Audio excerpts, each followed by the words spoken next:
سلام، پوریا صادقی هستم و اینم اولین ویدیو از کانال من. قبل اینکه حالا بریم سراغ خود نقاشی، در مورد خودم و کانال بهتون بگم. من 28 سالمه. حدودا 1 سال یه بازیسازی شروع کردم و حدودا 1 ماه یه طراحی دیجیتال و چیزی که داریم میبینید فکر کنم 5مین کار من باشه اگه اشتباه نکنم. تصمیم گرفتم کارمو باهاتون به اشتراک بذارم، چه در مورد بازیم چه در مورد طراحیام هر هفته ویدیویی درست کنم و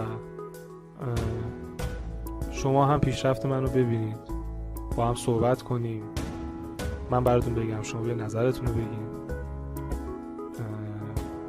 و امیدوارم ادامه داشته باشه. خب در مورد این نقاشی بهتون بگم. گفتم من 1 سالی از بازی سازی رو شروع کردم به یادگیری. بازی خیلی کوچیکی برای خودم درست کردم بدون که به کسی بالا بدم، ولی حدودا 1 ماه پیش یه گیم جمی بود.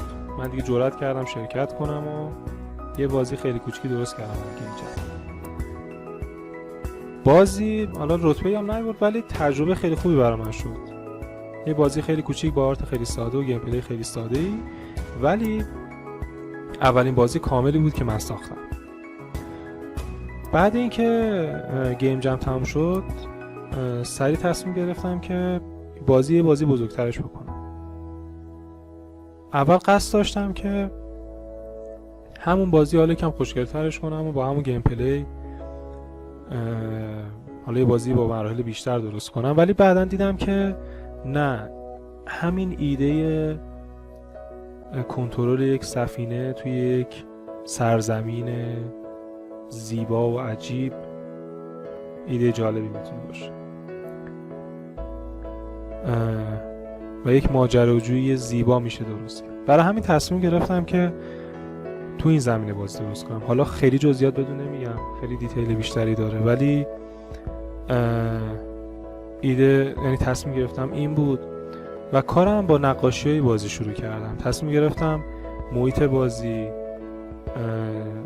اون وسایل بازی، کاراکتر بازی رو اول طراحی کنم که فضای بازی دستم بیاد و تو مرحله بعدش برم سراغ خود بازی. البته من هر هفته توی کانال یه نقاشی دیجیتال خواهم گذاشت، حالا چه در مورد بازی باشه چه نباشه، چون دوست دارم نقاشی رو. ولی فعلا در مورد بازی و این سفینه کوچیک دایره شکلی که میبینید یکی از سفینه‌های اصلی بازیه. این که حالا چرا دایره شکل تو بازی میفهمید. خوبیش هم این بود که این قالب کلیشو به ذهن خودم رسید، ولی برای جزئیاتش رو آوردم به پینترست و ایده های دیگران که ببینم.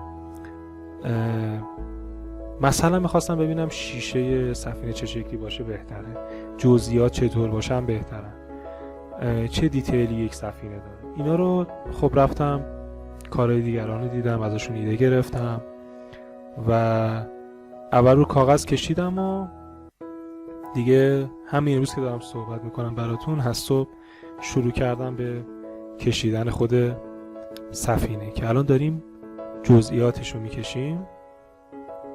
خیلی همین جزئیات مهمه، یعنی همین یه سری خط و خطوط که من دادم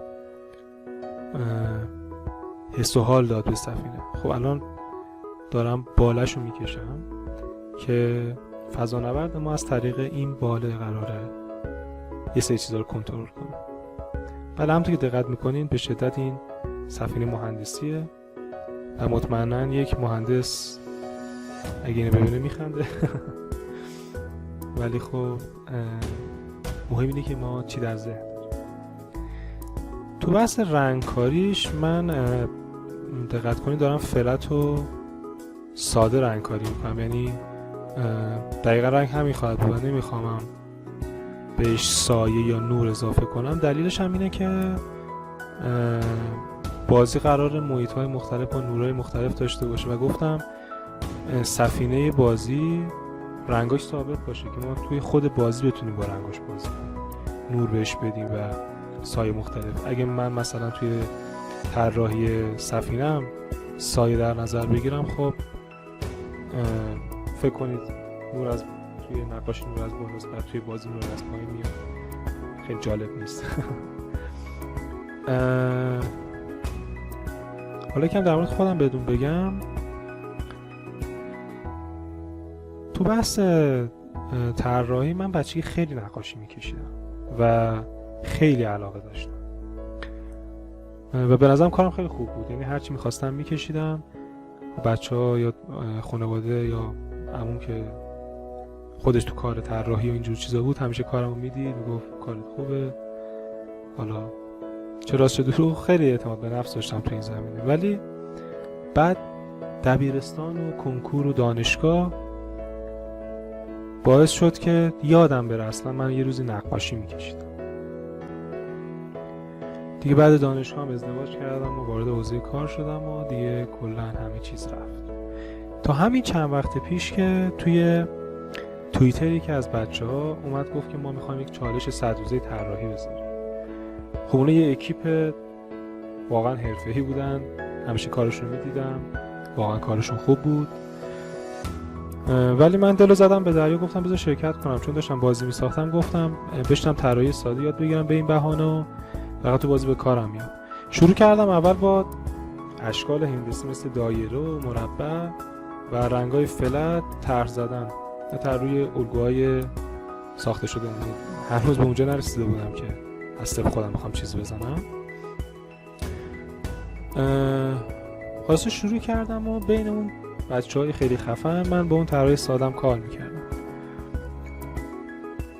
بعد چند وقت که کار بچه‌ها رو دیدم و در کنارش هم با خانومم به شدت انیمه بین شده بودیم و من عشق مانگا و طراحیاش شده بودم اون زمان، واقعا علاقه پیدا کردم که دوباره برم طرف نقاشی، دوباره اون دوران بچگی یادم اومد.